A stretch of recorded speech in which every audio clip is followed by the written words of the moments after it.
What's going on, guys? Danny here from Metal Cowchan. 12 Days of Christmas is winding down. We're on the 11th day now, and today we're going to be taking a look at Forte's Stranger Than Fiction.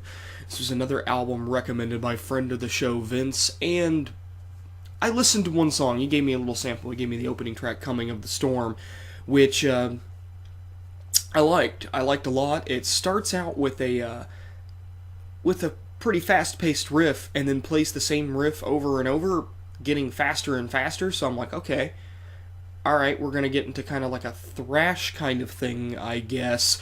But then the vocals cut in and immediately it's like, wow, this is a knockoff Ronnie James Dio. What exactly do we have going on here? And going through the rest of the album, which I'll pull out a few highlight tracks, but this is a nice blend between power and thrash metal. More along the lines of power when you get deeper into the album, but thrashy nonetheless. I don't really know how to categorize this album when it comes to just this is a very hard album to talk about because I'm going to be flat out honest with you. I didn't think it was very good. I thought that it was trying to go for this whole power neoclassical thing and be very, very fast-paced. But these solos, man, I mean, some of them are really, really good. Awesome, awesome solos. And then some of them are just, we know what a tremolo is. We abuse that part of the guitar. And for no good reason. Some of these solos add nothing to these songs. And then we have stuff like an instrumental for track 4, G13, Devoid of Thought, which is, I don't know, could be an actual classical piece for all I know that they just adapted to guitars and drums. This is just a mess of an album. I mean, Coming of the Storm is a decent track. Digitator is decent. The Promise has like one 45-second section that I like. And that song sounds exactly like what you think it does. It's a power metal ballad for the most part. And as you probably know from earlier this month, I fucking hate ballads. Some of these titles are pretty serious. I'm serious. I can't believe I said that. Some of these titles are pretty silly too. Like Mind Madness. Why add the German? Are you guys from Germany? I'm looking it up right now. Are you guys even from Germany? Because if you are, that would make sense. No, they're not from Germany. They are not from, at least, make sure here. Yeah, they're not from Germany. They're from Oklahoma City, Oklahoma. It's My Madness. God damn it. This is like an album that you would find in a $5 bin somewhere. That's just like, what is this? I don't... It's not good.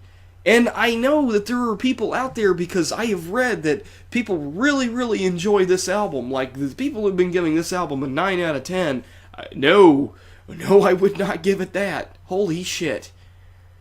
Production-wise, well, it came out in 1992, so it's your pretty standard fare for that era.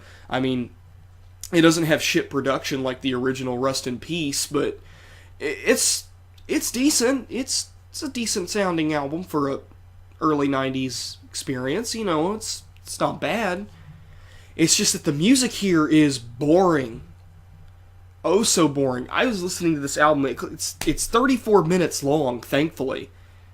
And I was bored for pretty much all 34 minutes that I was listening to this. It's not interesting.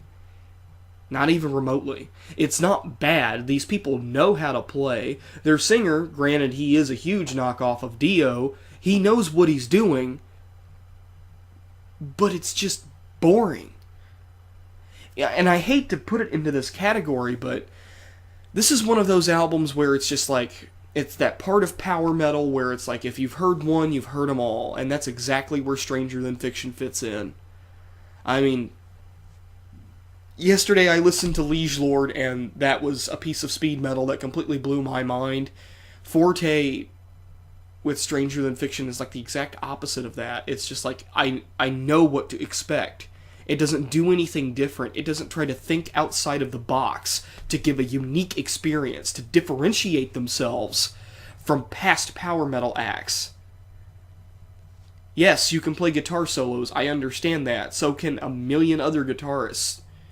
Especially within this genre. Power metal, it goes for that whole neoclassical feel all the time. All the time. And frankly, this album just doesn't want to be different. It's nothing but average, which is why I'm giving it a 5 out of 10. It's boring. I don't really recommend anybody listening to it, but I mean, if you just want some generic power metal, there you go. Look no further than Stranger Than Fiction. Tomorrow, though, I think you guys are going to like what I've got coming up tomorrow. Danny here from Metal Couch, signing out.